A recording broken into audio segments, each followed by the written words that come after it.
Bonjour Jordan Bardella. Bonjour Madame Mabrouk, merci pour votre invitation. Bienvenue à la grande interview sur CNews et Europe 1. Vous êtes le président du Rassemblement national. Beaucoup de sujets à vous soumettre ce matin. L'affaire des attaques de prison et ce vaste coup de filet. Nous parlerons également énergie et électricité. Mais tout d'abord, après le meurtre du fidèle musulman dans la mosquée de la Grande Combe, le suspect, un Français d'origine bosnienne, a nié le motif raciste de son geste. C'est néanmoins une information judiciaire pour meurtre avec préméditation en raison de la religion qui a été ouverte. Le ministre de l'Intérieur, Jordan Bardella, a condamné vivement l'acte musulman sans reprendre le terme d'islamophobie. Et vous?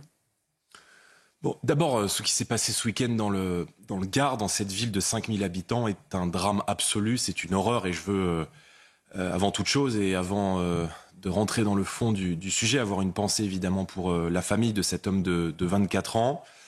Je crois que c'est le révélateur d'une France qui est aujourd'hui livrée à l'insécurité, à la violence, à l'ensauvagement.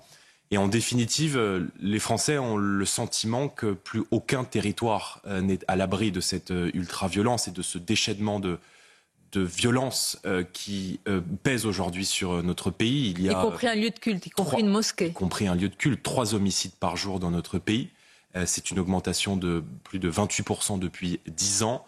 1000 agressions chaque jour dans notre pays. Et à partir du moment où l'État est faible, eh bien, les barbares sont forts. Donc, cette situation, elle appelle à une réponse extrêmement ferme de la part de l'État. Elle appelle à une réponse très ferme de la part de l'autorité judiciaire. S'agissant du qualificatif, il y a une enquête qui est en cours. La visée religieuse, en tout cas, a été retenue dans les considérations judiciaires par l'autorité judiciaire.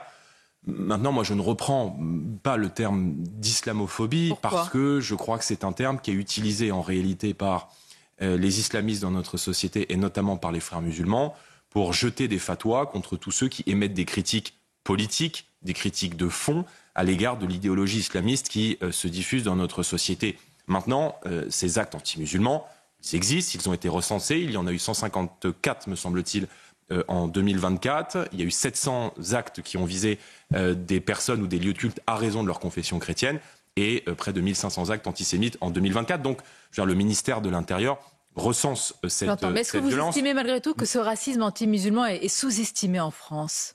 Non, je pense que la gauche cherche en réalité à instrumentaliser ces drames, ces faits divers pour faire de la politique. J'ai vu les larmes de M. Mélenchon, j'ai vu l'indignation d'une grande partie de la gauche, et on a le sentiment que ces gens-là découvrent le sujet de la violence, le sujet de l'insécurité, lorsque cette violence est dirigée contre ce qu'ils considèrent être comme une potentielle clientèle électorale. Et c'est ce que je trouve profondément immoral là-dedans. On a le sentiment, dites-vous, de ce drame ? J'ai le sentiment que la gauche a les larmes à géométrie variable. Et cette gauche qui est extrêmement ferme, extrêmement dure pour condamner ce qui s'est passé ce week-end, je l'ai été, je le suis et je le suis sans la moindre ambiguïté, est bien plus silencieuse lorsqu'il s'agit de condamner des actes qui ont pu viser Philippine, qui ont pu viser Thomas, Crépol, qui ont pu viser Lola, lorsqu'il s'est agi par exemple de condamner le 7 octobre. Et je n'aime pas cette indignation à géométrie variable et cette condamnation de la violence à géométrie variable. Bardella, ils vous font le reproche inverse, affirmant qu'il y aurait aussi une forme de deux poids, deux mesures de votre part et du ministre de l'Intérieur. Je vous pose la question autrement et directement. Si vous étiez au pouvoir, si vous étiez président ou Premier ministre, est-ce que vous auriez, dès vendredi, dès le jour du drame, dépêché votre ministre de l'Intérieur et donc des cultes sur le lieu du drame, dans la mosquée, pour rassurer, pour envoyer un message de soutien à la communauté musulmane ? Vous savez, quand on est à la tête de l'État, on agit pour la communauté nationale dans son ensemble. Et c'est bien le propre de ceux qui nous gouvernent, c'est précisément de devoir être en capacité de se placer au-dessus de toute considération, qu'elle soit politicienne, partisane, évidemment religieuse. Et à partir du moment où sur le sol français, un individu quel qu'il soit, un citoyen quel qu'il soit, et encore une fois sur le sol français, quelle que soit sa nationalité, est sauvagement assassiné de 40 coups de couteau, que ce soit devant un lieu de culte ou devant un autre, on le condamne sans la moindre ambiguïté, on agit et on met en place les mesures nécessaires pour éviter que ces drames ne se répètent. Maintenant, ces drames, ils sont de plus en plus fréquents. Moi, j'entends que vous estimez que M. Retailleau aurait tardé à réagir. Je ne juge pas M. Retailleau, je ne sais pas pourquoi est-ce qu'il ne s'est pas rendu tout de suite, est-ce qu'il a attendu. je veux pas polémiquer là-dessus. Ce que je regarde, c'est qu'il a condamné encore une fois sans ambiguïté et qu'il a appelé une réponse très ferme de la part de l'État. Et je crois qu'il a eu raison de le faire sur cette affaire, comme il a eu raison, évidemment, de porter plainte contre les agitateurs de gauche et d'extrême gauche qui utilisent ce drame et cette barbarie pour souffler sur les braises et encore une fois pour remettre en cause la paix civile. Donc, pour moi, quand on ôte la vie de quelqu'un de façon aussi barbare, on mérite la perpétuité réelle. Encore une fois, quel qu'il soit, d'où on vient, c'est pas le sujet. Le sujet, c'est qu'aujourd'hui, notre société fait face à une flambée de violence et qu'il n'y a plus un seul territoire où les Français sont à l'abri de cette insécurité. Donc, ce crime mérite la perpétuité réelle et la France, elle, mérite un sursaut sécuritaire, pénal et migratoire pour protéger notre pays. Rendez-vous compte, on parle là d'une ville de 5000 habitants. Je veux dire, on ne parle pas d'une grande ville, on ne parle pas d'une banlieue sensible, on parle d'une ville de 5000 habitants. Et il y a beaucoup de nos compatriotes qui, même très loin des villes, eh bien, ne se sentent plus aujourd'hui en sécurité. Et si demain nous sommes à la tête du pays, nous ferons du rétablissement de l'ordre, de la sécurité, un impératif de notre action volet politique. Sécuritaire, Jordan Bardella, et volet aussi, semble-t-il, en tous les cas, dans l'enquête religieux. J'insiste sur ce point parce que vous dites, et vous avez répété ces derniers temps, que vous étiez, le Rassemblement national était en tous les cas un rempart face à l'antisémitisme. Est-ce que vous diriez la même chose sur le racisme anti-musulman? Vous êtes le meilleur rempart? Je dis que nous combattons depuis plusieurs années la montée de l'islamisme dans notre société. L'antisémitisme est le fait d'un islamisme, d'une idéologie totalitaire qui ne veut pas se séparer de la société française, mais qui vise en réalité à la conquérir et à imposer à l'ensemble de la société française ses propres règles, ses propres lois et par-dessus tout ses propres interdits.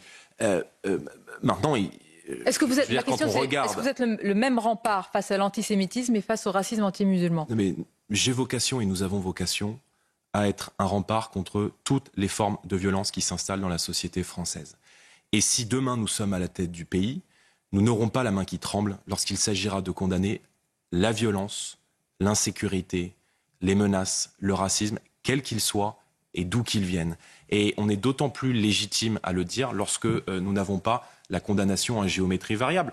Vous m'avez relancé tout à l'heure en évoquant ce reproche qui nous est parfois fait par la gauche de réagir à tel ou tel fait divers et de ne pas réagir à d'autres faits divers. J'ai réagi immédiatement à ce fait divers, je l'ai condamné sans la moindre ambiguïté et je n'aurai aucune difficulté à le refaire. Mais la question qu'on doit se poser maintenant, c'est est-ce qu'on accepte de vivre dans une France qui est où flotte une loi des couteaux plutôt que la loi de la République, où on peut se faire égorger, agresser, violenter, tuer au coin d'un rue comme au coin d'un bois, sans que l'État ne réagisse. Et aujourd'hui, les Français qui nous regardent ont le sentiment que l'État ne les protège plus. Donc il faut évidemment rétablir l'autorité de l'État, il faut un sursaut pénal et il faut évidemment contrôler les flux migratoires qui sont aujourd'hui, dans l'immense majorité des cas de la délinquance de rue, alimente en réalité cette... Est-ce que des paroles peuvent alimenter aussi une forme de violence? Est-ce que vous reprenez à votre compte la phrase qui a été lancée par Bruno Retailleau, c'était lors d'une réunion publique, et je voudrais préciser ce matin qu'il parlait du voile dans les compétitions sportives, et je voudrais également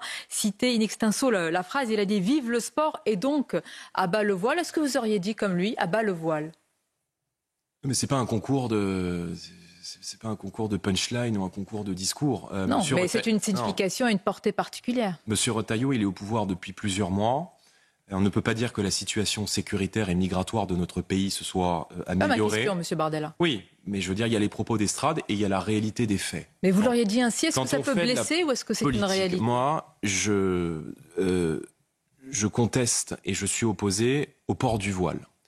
Parce que je considère que le voile, dans notre société, non seulement n'est pas souhaitable, qu'il est souvent l'étendard, et qu'il est devenu en tout cas l'étendard des frères musulmans et des islamistes pour restreindre les libertés des femmes et pour installer dans la société une logique d'islamisation. Partout où les islamistes sont arrivés au pouvoir, la première mesure qu'ils ont engagée, ça a été vrai aussi dans la Turquie d'Erdogan, ça a été de restreindre les libertés et les droits des femmes et de réinsuffler la culture du voile.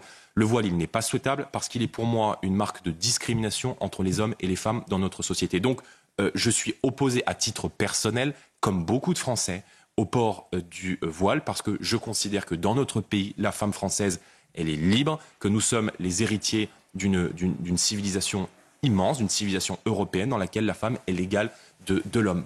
Maintenant, les propos d'estrade, ce sont les propos d'estrade. M. Retailleau, Donc, il est en campagne pour la présidence des Républicains. Mais vous, en campagne, vous ne l'auriez pas dit ainsi? Je ne sais pas si je l'aurais dit ainsi, c'est pas le sujet. Le sujet, c'est que si M. Retailleau est cohérent, alors à ce moment-là, il faut prendre des mesures pour interdire le voile. Or, il se trouve que tout ce qu'a annoncé M. Retailleau depuis plusieurs mois, ça fait sans doute plaisir aux militants LR dans le cadre de la primaire, mais quand on est ministre de l'Intérieur, on ne parle pas, on agit. Et je note que tout ce qui a été vendu par M. Retailleau, proposé, porté par M. Retailleau, rien de tout cela n'a été mis en œuvre. Et il nous rappelle en cela les heures sombres de l'UMP, du Karcher qui n'a jamais été sorti et qui est resté à la cave. Oui, parce que, je veux dire, on ne peut pas jouer avec la sécurité des Français. Monsieur Retailleau joue avec la sécurité des Français. Une partie qui le voit dans les sondages comme un rempart contre l'insécurité se trompe alors des Français, une grande partie? Je ne l'ai pas vu pour l'instant comme rempart dans les sondages sur la lutte contre l'insécurité, mais il est ministre de l'Intérieur. Le référendum sur l'immigration qu'il a promis a-t-il été mis en œuvre? La réponse est non. Il a été extrêmement ferme à l'égard du voile. Le voile a-t-il été interdit dans l'espace public, dans les bâtiments publics? La réponse est non. Dans l'espace public, vous-même, vous savez, Monsieur Bardella, que c'est infaisable. Pourquoi il le dit alors? Et pourquoi vous le dites alors? Mais parce que moi je propose précisément d'interdire le port du voile dans les bâtiments publics. Je pense que par exemple, l'interdiction mais pas dans l'espace public. Du port du voile, je vous donne très, très concret, je pense que le port du voile devrait être interdit dans les universités de la même manière qu'il l'est à l'école. Je pense qu'il doit l'être dans les bâtiments publics, dans les administrations publiques, parce qu'on doit y appliquer une forme de neutralité qui s'appelle en France, dans la République française, la laïcité. Monsieur Retailleau, par exemple, a été extrêmement dur sur l'aide médicale d'État en disant que dans le prochain budget, ce gouvernement allait remettre en cause l'aide médicale d'État, c'est-à-dire la gratuité des soins pour les étrangers en situation irrégulière. La réalité, c'est que M. Retailleau, il est assis en Conseil des ministres tous les mercredis entre des macronistes et des socialistes, et qu'en cela, il poursuit la politique qui est menée par Emmanuel Macron et par Gérald Darmanin. La gauche, dont vous avez dénoncé et les paroles et les actes tout à l'heure, lui reproche quasiment d'être responsable moralement, d'avoir du sang sur les mains après le meurtre dans le Gard. Vous avez entendu quand même ce qu'a dit Jean-Luc Mélenchon à son sujet. Est-ce que ce n'est pas une manière de mettre une cible aussi sur le dos d'un... Non, vous semblez relatif. Vous avez sans doute raison.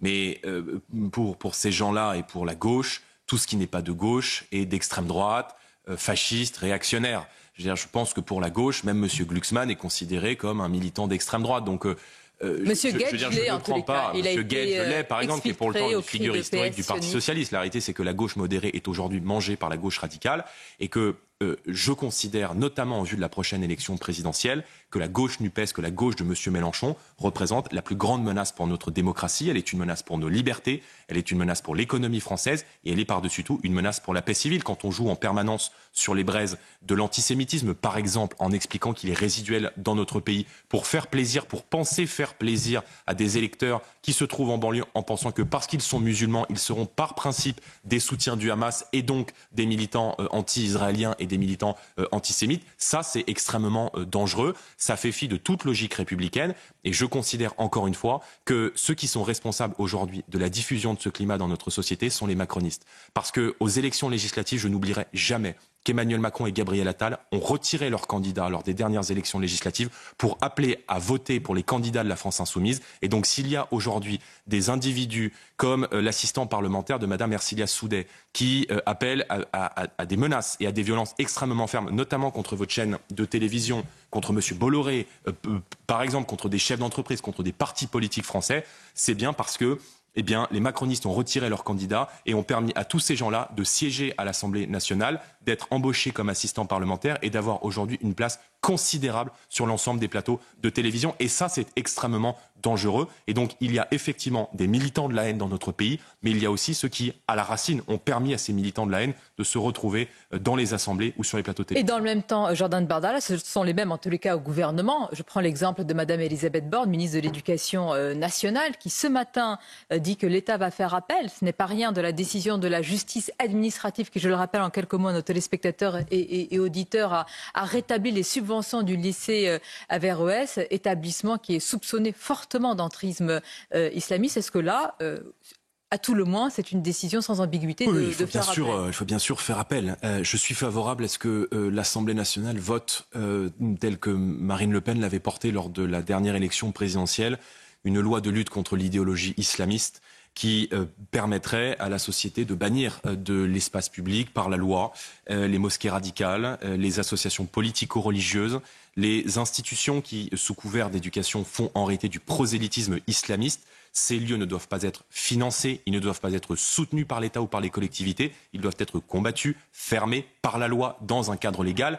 Et je peux vous dire que pour avoir discuté avec un certain nombre d'élus ou de représentants politiques dans des pays étrangers et notamment dans des pays arabes, la première question qu'ils nous posent, c'est pourquoi êtes-vous si naïfs en Occident et en Europe? Sans doute vous disent-ils pourquoi vous n'interdisez pas aussi les frères musulmans. Vous avez vu que le ministre de l'Intérieur progresse sur ce sujet. Son concurrent dans la présidence LR, Laurent Wauquiez, veut, lui, pour interdire les frères musulmans, les caractériser en organisation terroriste. Est-ce que cela avance aussi? Là, c'est aussi une demande de votre part. Même si, je le précise, interdire les frères musulmans, en France, ils ne sont pas constitués comme ils le sont dans les pays arabes. Non, mais ils ont des relais. Proxys, des relais. Ils ont des proxys, notamment au travers de ce qui a été pendant très longtemps l'UOIF, qui est devenu musulman de France, comme si cette étiquette englobait l'intégralité des Français qui partagent cette foi dans notre pays. Heureusement que non.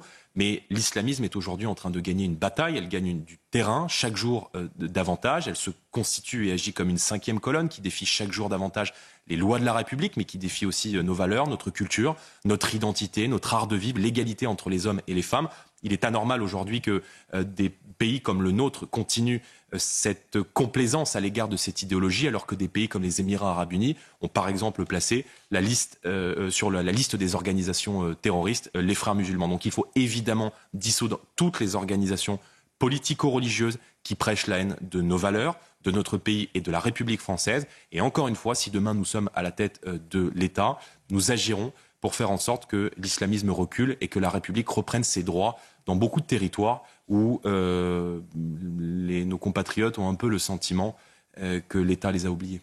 On poursuit notre entretien sur CNews et Europe 1, Jordan Bardella, avec la lutte contre les narcotrafics et ce vaste coup de filet hier dans l'affaire des attaques de prison et je le précise, de menaces contre les agents pénitentiaires. Il y a quelques semaines, quand cela avait commencé, le garde des Sceaux, ici même à votre place, avait parlé de volonté de déstabiliser l'État.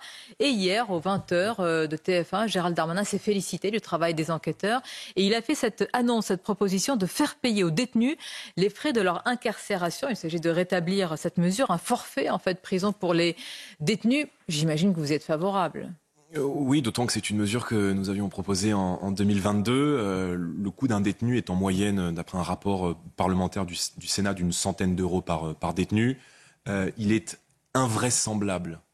Et je pense qu'il y a beaucoup de Français qui nous écoutent ce matin, qui comprennent que ça n'était pas le cas jusqu'à présent, que les personnes qui ont été condamnées pour des crimes notamment très lourds, ne soient pas sujets à payer leur propre détention, leurs frais de détention. Donc il faut évidemment que les prisonniers paient leurs frais de détention. Quand ils le peuvent, alors les familles ou autres. Ou oui. alors les familles, je n'ai aucune difficulté à cela, mais il est absolument invraisemblable que les Français qui travaillent dur, dans un pays où le taux de prélèvement obligatoire est peut-être l'un des plus élevés des économies développées, soient contraints non seulement de subir les méfaits de personnes qui agressent, qui volent, qui tuent, qui pillent, qui cambriolent, mais en plus soient contraints et obligés de payer leurs frais de détention. Donc évidemment que nous y sommes favorables. C'est une mesure qui a été portée par Marine Le Pen en 2022. Et plus largement, j'ai toujours le sentiment coup de chapeau quand même à ce coup de filet et au travail aussi du duo Gérald Darmanin-Bruno Retailleau. Alors je conçois que vous souhaitiez me faire dire du bien de M. Retailleau et de M. Darmanin.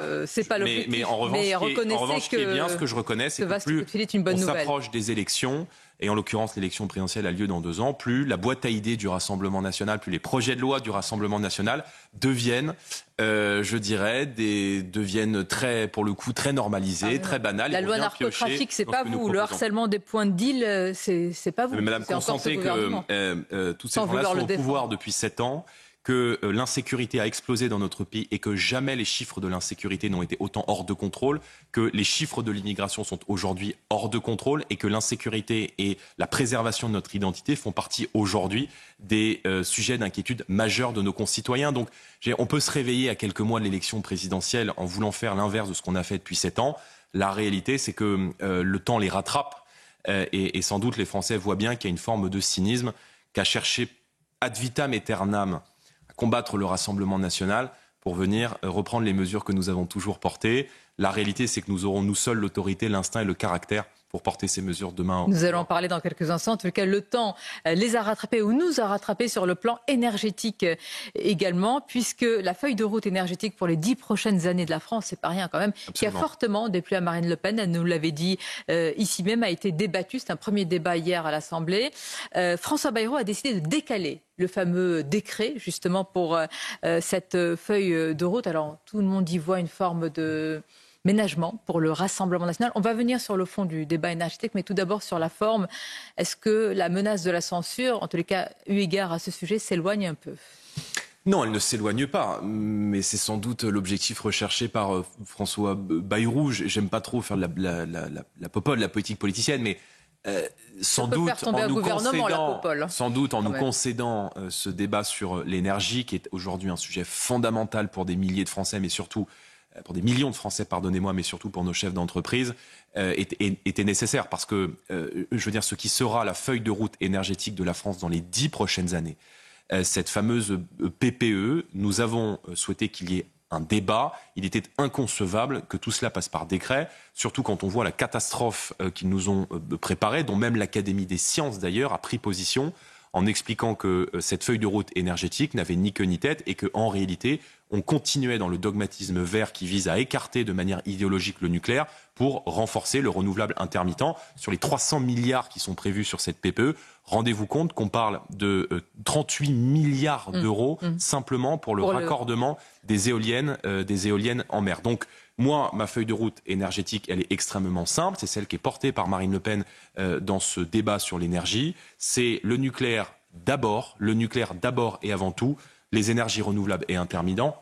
Ensuite, le nucléaire a été un atout incontesté dans notre pays du général de Gaulle à Nicolas Sarkozy. Il a été remis en cause sous la pression des écologistes par François Hollande, puis par Emmanuel Macron. Or, moi, je considère que le nucléaire devrait être un atout non seulement pour avoir une électricité pas chère, pour redonner du pouvoir d'achat à nos compatriotes. Et c'est surtout un atout incontestable sur lequel on devrait s'asseoir dans le cadre de la réindustrialisation. Voilà pour le fond essentiel. Pour la forme, ce que vous appelez la popole, c'est-à-dire pour l'instant... Est-ce qu'il repousse la censure ? Écoutez, la menace de censure, je veux dire, ce qui apparaît comme un acte politique, je veux dire, la menace de la censure, c'est pas simple, on se fait pas plaisir. Je veux dire, la censure, c'est une arme qui est entre les mains du Parlement à partir du moment où des lignes rouges sont franchies par le gouvernement. Et en l'occurrence, nous, à partir du moment où on considère que la politique du gouvernement porte atteinte au pouvoir d'achat des Français, à leur sécurité et à leur prospérité. S'il y a suppression de l'abattement fiscal de 10% pour les retraités, censure. S'il y a augmentation d'impôts, ce qui revient à la même chose, censure.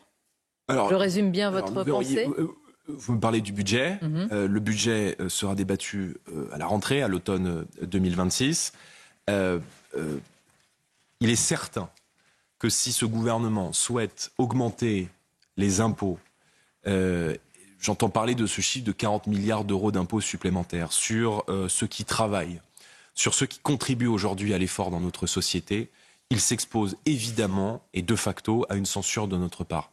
Parce qu'on ne peut pas demander toujours des efforts aux Français qui bossent quand on refuse de faire des économies dans la mauvaise dépense de l'État. Quand on refuse de réduire le fonctionnement de l'État, de réduire la mauvaise dépense publique. Et notamment de faire des économies dans ces 1200 agences pléthoriques d'État qui coûtent beaucoup d'argent. La ministre des Comptes publics a commencé à avancer quelques pistes. On va continuer. Non mais ça veut dire aussi... parce que... Vous les encouragez à continuer. Non mais madame... on a le premier groupe à l'Assemblée nationale. Donc, tout ce que nous pouvons obtenir avant d'arriver au pouvoir, nous irons le chercher. Je préside le troisième groupe au Parlement européen. Tout ce que nous pouvons aller chercher dans l'intérêt des Français, dans l'intérêt de ceux qui travaillent, dans l'intérêt de nos entreprises, nous irons le chercher. Je considère qu'ils ont fait beaucoup de mal à la France, qu'ils ont fait beaucoup de mal à l'économie française. Et on a besoin aujourd'hui de renouer avec le rêve français, de rétablir l'ordre dans le pays et de remettre la France sur le chemin de la prospérité. Je crois que le rêve français est encore, l'âge d'or économique de la France est encore un horizon atteignable. Encore faut-il rompre avec ces logiques de saupoudrage budgétaire qui sont extrêmement contre-productifs pour notre pays. Peut-être aussi faut-il, Jordan Bardella, de la clarté, d'ailleurs en tout point de vue, y compris sur le plan politique, puisque vous avez déclaré dans Le Parisien « Si elle est empêchée, je serai le candidat de Marine Le Pen ». Pourquoi ce changement de stratégie ?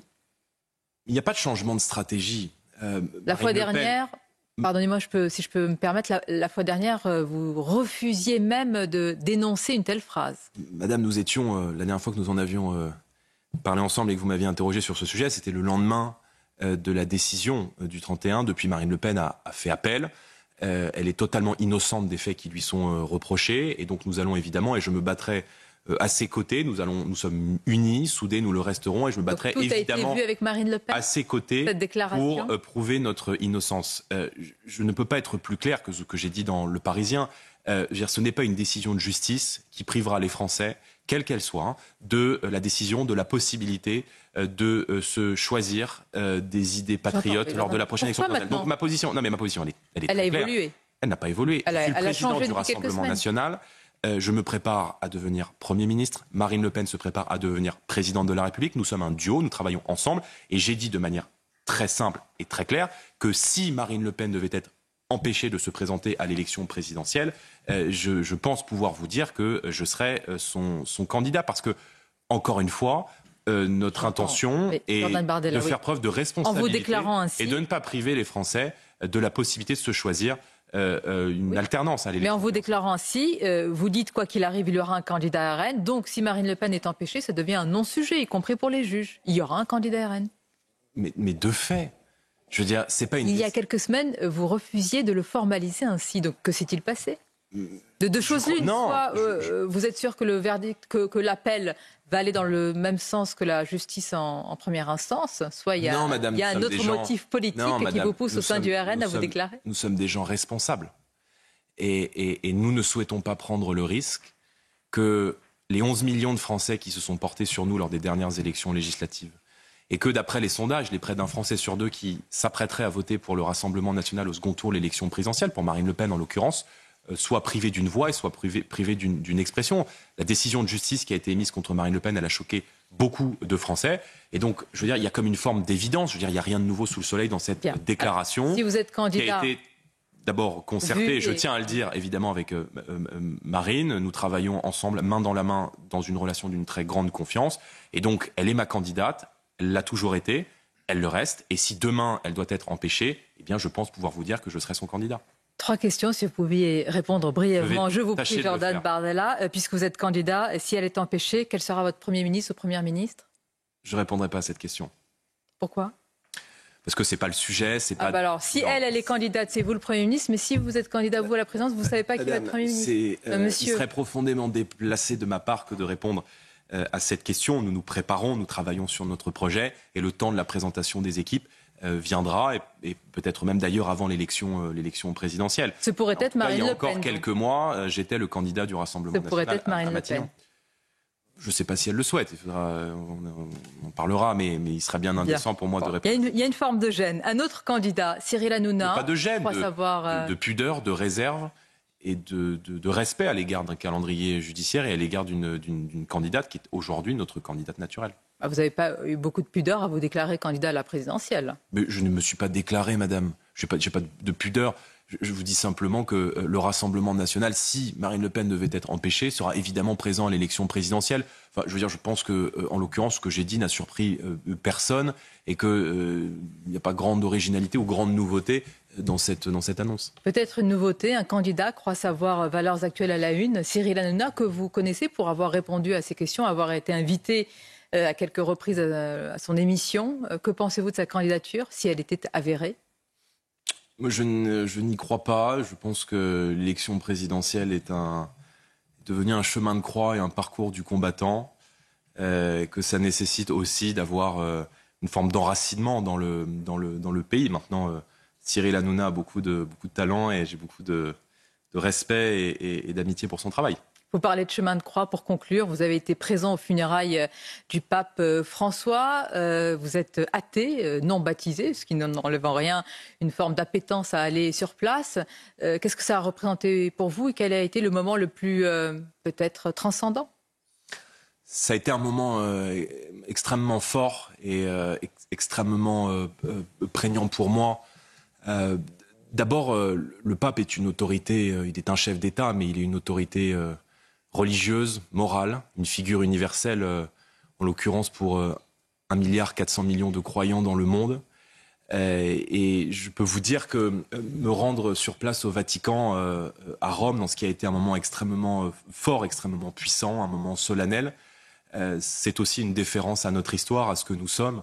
Il n'est pas nécessaire d'être croyant et d'avoir la foi pour s'incliner devant ce qui a façonné 2000 ans d'histoire de France. On peut ne pas avoir la foi, mais avoir une très grande fidélité à ce que nous sommes, à ce que nous avons été. Et je pense que le moment le plus marquant et le plus impressionnant pour moi était la visite de la chapelle Sixtine, qui élève l'âme, non pas seulement des croyants, mais de l'humanité tout entière. Quand on voit les fresques de Michel-Ange, la puissance du génie humain, j'ai été extrêmement fier d'appartenir à cette civilisation européenne. Peut-être avez-vous cherché sur place une forme de mystère. C'est pour finir en présentant votre livre, Ce que je cherche aux éditions Fayard. Et un prochain à venir dès l'automne, vous nous en parlerez une prochaine fois. Merci Jordan Bardella. Merci, c'était votre grande interview et à bientôt.